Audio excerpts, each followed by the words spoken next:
and welcome to Railfest 2012.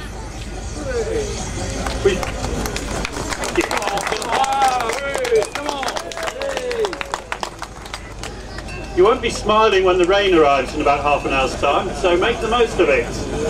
We're here today, one of those rare events, a locomotive naming, and it gives me great pleasure to be standing here at this Institution of Mechanical Engineers event.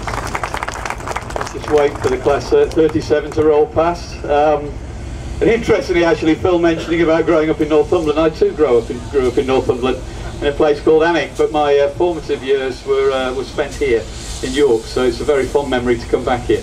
If I may, just a few words about GB Rail Freight for those of you that don't know us. We started GB Rail Freight about 12 years ago. I'm very proud. We are surrounded by the competition in various guises around here at the moment. But I'm very proud that after 10 years hard work, we're now the third biggest operator of rail freight services in the UK. We're turning over 100 million this year, and what is great about this part of the world, because we do a lot of coal and a lot of biomass moving into the power stations in Yorkshire.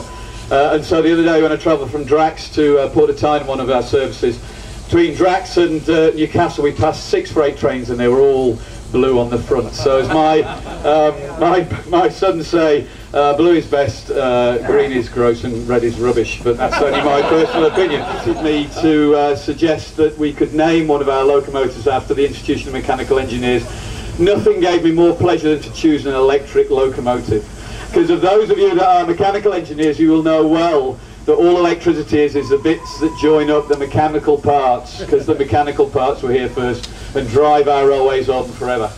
Now, as with Phil, I am a mechanical engineer by trade. I started as an apprentice, a technician apprentice, in the railway carriage works over here, which employed 4,000 people back in 1976. And for me, it's very sad to see the place effectively redundant now, although Network Rail are carrying out some maintenance works within a division of the Institution of Mechanical Engineers.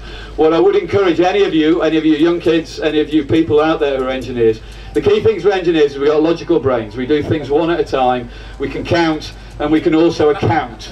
And consequently, it's hugely important that engineers who are professionals, whereas anyone who's a railway operator here is a bit dubious about your professionalism, but engineers who are professionals here move into running businesses, because the one thing that's really excited me over the last 10 years is running GB Rail Freight and running a business where we're buying trains, we're employing people. Latest we employed 50 people in Lackenby running the steelworks up there on the rail side, and it's just been a fantastic time.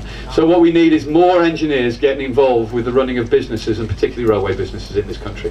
And having said that, without further ado, I would like to hand over to Bill Reeve, who's the President of the Institute of Mechanical Engineers Railway Division. Bill.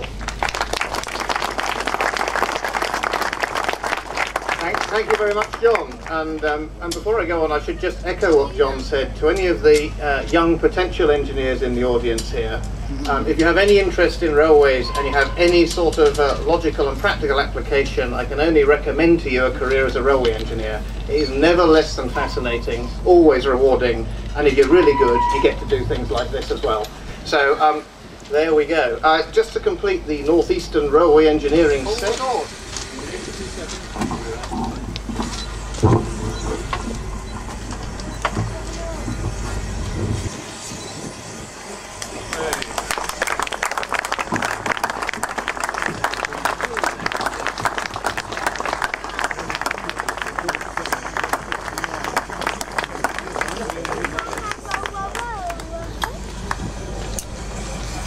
Photos now.